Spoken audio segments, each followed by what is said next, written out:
Jadi, kali ini kita akan belajar tentang cakap bermedia digital. Apa sih cakap bermedia digital itu? Yuk kita pelajari!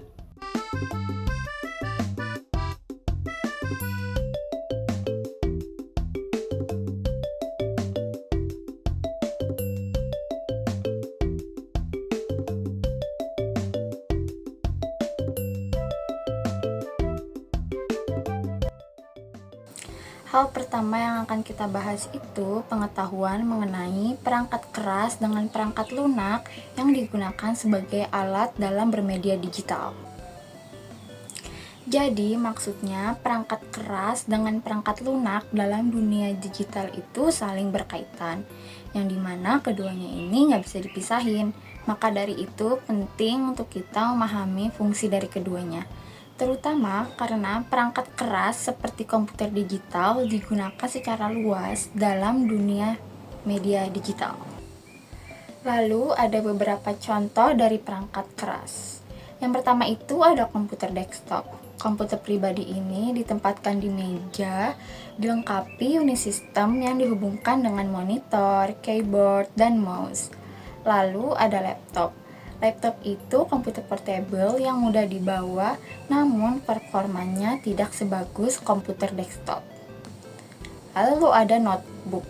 Notebook ini versi lebih kecilnya laptop, namun kemampuannya terbatas, tapi harganya terjangkau. Lalu ada tablet. Tablet ini bisa disentuh tanpa keyboard fisik, ringan, mudah dibawa, namun tidak bisa menjalankan semua perangkat lunak yang kita tentuin. Yang terakhir itu ada telepon pintar atau yang bisa sering kita sebut gadget. Ponsel ini menjalankan perangkat lunak menggunakan akses internet, namun performanya tidak sebagus desktop maupun notebook. Oke teman-teman, selanjutnya kita akan bahas mengenai perangkat lunak. Di dalam dunia digital, perangkat lunak juga merupakan salah satu komponen penting. Salah satu perangkat lunak utama yaitu sistem operasi. Sistem operasi ini bertugas untuk mengelola aplikasi dan menghubungkan antara perangkat keras dengan pengguna.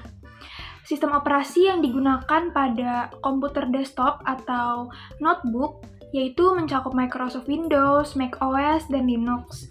Sedangkan Android dan iOS digunakan pada tablet dan telepon pintar.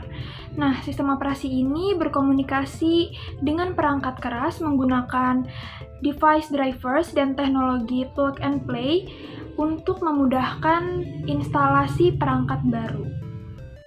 Selanjutnya, selain sistem operasi, ada juga aplikasi perangkat lunak yang dirancang untuk berbagai tujuan, seperti produktivitas, hiburan, grafis, video, audio, dan permainan.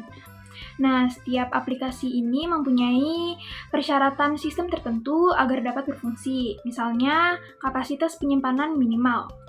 Lalu, proses instalasi aplikasi juga tergantung pada sumbernya, baik diunduh maupun melalui disk fisik.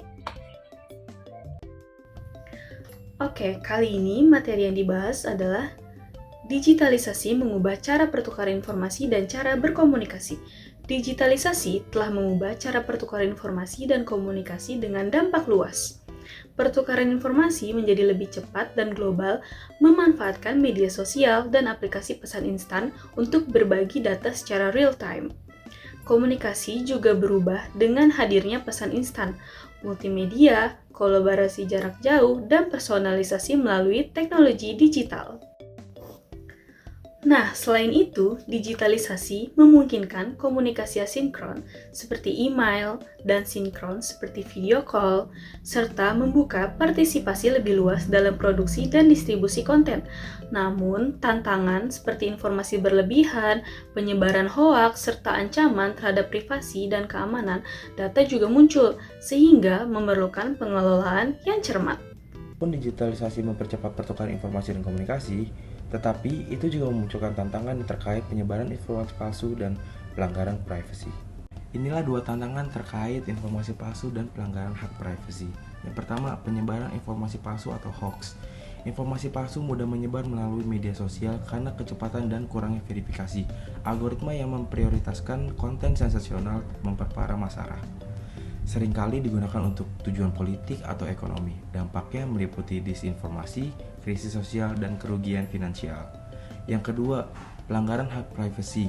Data pribadi yang dikumpulkan dan disalahgunakan oleh platform digital baik untuk iklan, penjualan data, atau peretasan. Hal ini mengakibatkan hilangnya kendali pengguna atas data mereka, pencurian identitas, dan potensi diskriminasi. Gimana nih teman-teman? Udah pada paham belum? Seru banget kan belajar tentang cakap bermedia digital? Gak kerasa ya kita udah di akhir video.